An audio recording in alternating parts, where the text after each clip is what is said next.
Welcome, Fantasy Premier League fans. My name's Corey, the host of the FPLmowgs YouTube channel. Today's video, we're going to look at my Game Week 5 team selection video ahead of that Saturday 11 o'clock kickoff.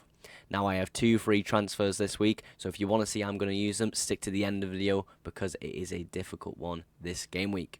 But let's kick things off with our defence and goalkeeper.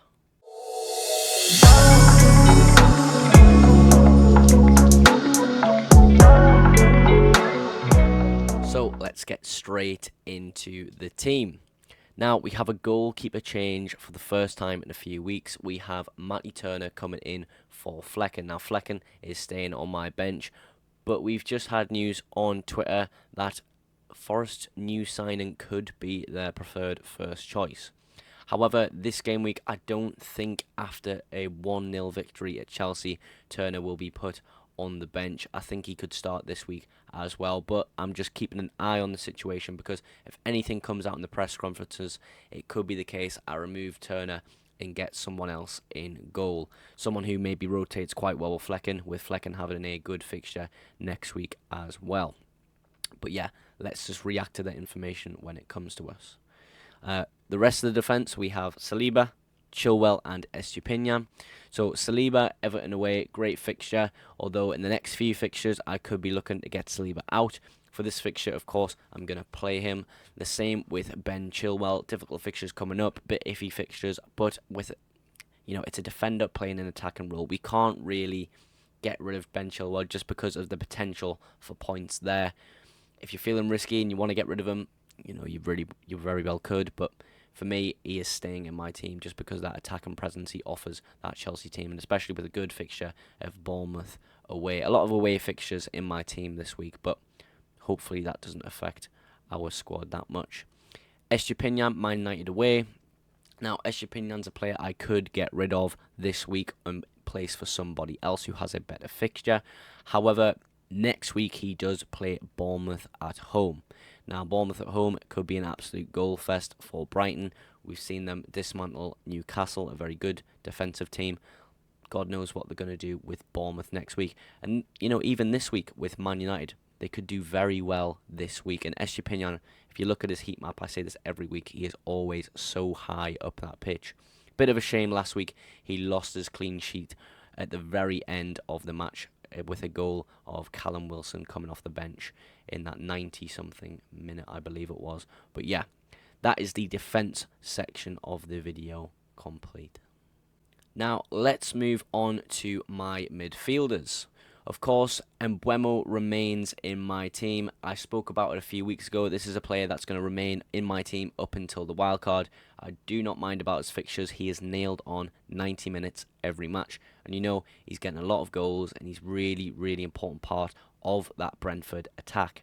Playing a striker role, it seems, in more difficult games, so we might see him play striker against Newcastle when they start to move to that 3-in-a-back system. It's very interesting how they shift formations with difficult games coming up and place Mbeumo up top. I'm not sure why that is. Maybe it's because he gets isolated on that wing when he plays against good teams, but yeah, he's going to play striker against Newcastle. It seems that way anyway. So, difficult one now. Luis Diaz. Now, with Darwin Núñez possibly being a starter now for Liverpool, I can really see Diaz's minutes starting to decrease as Jota could play on that left wing and take his minutes away. So this is one of the transfers that I could do with 2 of my free transfers this week. I could be very aggressive and target the Sheffield United fixture with a Heung-min Son transfer. I could even go Sterling. A lot of people brought him in last week for that good game against Nottingham Forest, but it wasn't meant to be. But I could bring him in for Luis Diaz this week. I could even just swap Diaz straight to Mohamed Salah, but that would give me no money in the bank, and I kind of want to be flexible over the next few weeks with the good fixtures of Newcastle coming up, as I want to possibly get Kieran Trippier in my squad, but I will come to that later when we talk about my subs bench. But yeah, that could be a possible transfer for me this week, but for now I'm just going to react to the press conference information and go from there. Moving along, we have Maddison. Now, Maddison is a fantastic player. He's just going to remain in my team for a very long period of time this season. He's such an important part of that Spurs attack. Same as Mbeumo, seems to be nailed very well. He just such an important part. Sheffield United at home. Again, speaking about that fixture, it's a great fixture. Sheffield United not looking good whatsoever defensively. However, you know, I'm not quite sure. Over the next 2 weeks, they play Arsenal and Liverpool. Is it a good idea I bring in Son alongside of Maddison to combat those two fixtures? I'm not quite sure. But for me, Maddison has to remain just because he's such an important part of that attack, like I've said before. Saka, back on penalties, as I said. Everton away, great fixture. I think he could get a goal or two in this fixture. Potential captaincy option. However, spoiler alert, he is not my captain this week. Potential vice captain, though, just in case. Now, moving along, Mitoma, Man United away. Now, Mitoma's been a bit lackluster as of late. He's getting in good positions, but, you know, when I'm seeing him dribble into the box, he seems to pass it a lot more now. He's not taking those ambitious shots he's used to taking. I'm not sure if that's De Zerbi telling him, let's be a bit more conservative, look for Ferguson, look for Welbeck when he's actually playing, you know. But, yeah, it seems he's been instructed to maybe pass the ball a little bit more in that final third. It could offer, you know, some other transfer instead of Mitoma, but like I say, with Bournemouth at home at next fixture, you know, I really don't want to be doing that. But yeah, Mitoma has to stay in my team. Good player. Just going to wait and see what happens with him. Now, moving on to my striker partnership, we have, of course, Haaland. Again, I say this every single video. I don't want to say much about this guy. Everyone has him. It is boring for you guys to listen to me talk about Haaland, how good he is. But yeah, West Ham away. The only interesting thing about Haaland this week, West Ham away. Now, West Ham are looking really good defensively, despite letting a goal or two in here and there. They seem really solid, you know, low blocking team, counter-attacking football. We seen last season Newcastle draw 3-3, playing a very aggressive counter-attacking football against Man City. Could this happen again, potentially? Could West Ham actually bring a good game to Man City? I'm not quite sure. You know, when we look at West Ham, they've been playing really well recently. The form could come to an end against Man City, the best team in the league, especially with the best goal scorer leading their line. So there's a very strong possibility I captain Haaland this week, but it could drift perhaps to a Maddison or even a Saka this week. Potentially, well, more likely to be Maddison than anybody else, but it's Haaland. He's 90% owned. Do I want to take that risk with a rank of 600k? I don't quite think so this week. Maybe in a better position where I can be more aggressive, but not this week for me. So yeah, moving along to Nicholas Jackson, Bournemouth away. Now, I spoke about him in my transfer targets video. A lot of people are getting rid of him, but I just don't understand why. He's getting in good positions. He has good XG. Why not give him a shot against Bournemouth away? Bournemouth aren't exactly a really poor team, but I can see a few goals in Chelsea this week. You know, learning from the mistakes against Nottingham Forest. Can they start being more clinical? Especially Jackson. Can he get those shots away? He's in the correct positions. There's a few memes of him going on Twitter at the moment of him missing open goals. If those goals go in, we're talking about a very good pick here. But we're just going to give Jackson another week and then analyse after this Bournemouth fixture what we want to do with him. Moving on to my bench, of course, we just want to cover it quickly.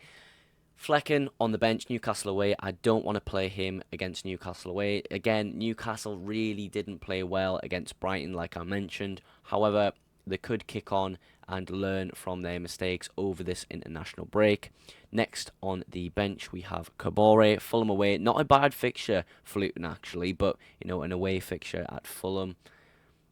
Who knows what could happen in that fixture, but I'm definitely not going to start Kabore this game week. Just he's not really playing minutes, it seems, but we'll figure out what we're going to do with this man in the next coming weeks, especially when it comes to that wild card, looking for another £4 million starting defender.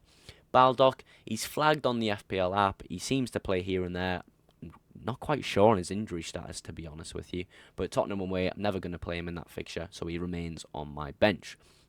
Now it comes to my transfer options. So I spoke a little bit about Luis Diaz possibly coming out for Heung-min Son, or maybe even Sterling. Baldock could be the next player to go. Now, my thinking with this, of course, Newcastle have Brentford this week. Could I bring in Kieran Trippier to sit first on my bench for Baldock? Now, I wouldn't play him this week, like I mentioned, because they've got Brentford, but in the next 2 weeks, they have fantastic fixtures. Now, I think next week it is Saliba against Tottenham. That's when my Kieran Trippier, my Sven Botman, my Fabian Schär would come into my team over Saliba, just because of how attacking Tottenham are. It's a bit scary owning Saliba against that beautiful attacking football that Spurs are playing at the moment. It just doesn't scream a clean sheet whatsoever, but Kieran Trippier's fixtures really do. Despite how Newcastle were playing in the recent 4 fixtures, they've had really tough games. You can't criticise them too much. Yes, some silly mistakes from them, lacklustre gameplay, but yeah, I think this is when they really kick on. We're looking at Champions League football after this game week as well. They could really be looking at maybe forming a new system to play against AC Milan. I think it's AC Milan their first game. But yeah, kicking on a new system to try out in the Champions League group stages. Yeah, I think it's a good move, possibly getting in a Newcastle defender for Baldock, especially with him being flagged on the FPL app. Now, just to finish off the video, we're going to quickly look at my Fantasy Football Hub team rating and predicted points. We have our team rating of 91% and a predicted points of 59.6. Now, going forward, using this AI system, it doesn't look like it's predicting too well, but it's always nice to see. Just get a little bit of insight of what the AI thinks of my squad.